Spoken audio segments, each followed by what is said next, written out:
Sejarah terputus dan terpisahnya Pulau Jawa dan Pulau Bali. Beberapa peneliti dari Eropa mengatakan bahwa Pulau Jawa dan Pulau Bali sebenarnya masih satu daratan. Akibat adanya gunung api meletus, daratan ini terbelah menjadi dua seperti sekarang yang dibatasi dengan Selat Bali.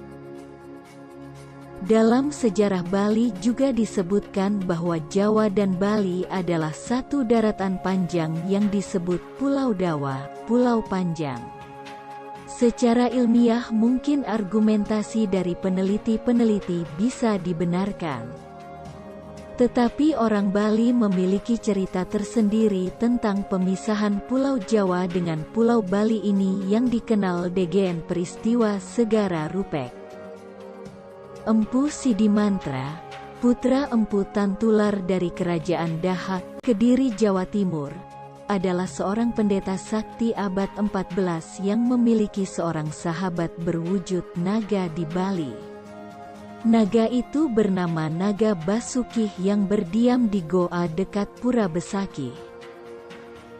Persahabatan antara sang empu dengan sang naga membuat sang empu sering mengunjungi sahabatnya itu setiap bulan purnama untuk bercakap-cakap sambil membawakan makanan berupa susu, mentega dan madu. Sebagai gantinya, sang naga menghadiahi empu perhiasan emas, permata dan berlian. Empu Sidimantra mempunyai satu putra bernama Manik Angkeran, yang gemar berjudi. Dia telah banyak menghabiskan harta sang empu ayahnya untuk bertaruh. Suatu bulan purnama sang empu sakit dan tidak bisa pergi mengunjungi sang naga sahabatnya, mengetahui bahwa sang ayah sakit. Manik Angkeran yang sedang memerlukan modal untuk berjudi kemudian mencuri Bajra, Genta, sang ayah dan pergi ke Bali menemui Naga Basuki, dengan maksud mendapatkan emas, permata dan berlian. Sebagai hadiah yang biasanya diberikan sang naga kepada ayahnya, sesampai di mulut gua, Manik Angkeran membunyikan genta dan sang naga keluar. Dia menyampaikan bahwa ayahnya Empu Sidimantra sedang sakit dan mengutus dirinya untuk membawakan susu, mentega dan madu ke hadapan sang naga.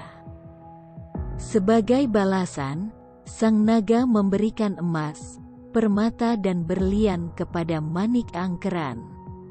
Saat sang naga masuk ke dalam gua, Manik Angkeran terkesima dengan batu permata yang bercahaya pada ekor sang naga. Tanpa basa-basi dipotongnya lah ekor itu sambil membawa kabur permata nan elok itu. Sial, sebelum sampai di Kediri, sang naga Basuki menemui jejak kaki Manik Angkeran dan menjilatnya. Kekuatan sakti Naga Basuki mampu membakar Manik Angkeran menjadi abu di Cemara Geseng.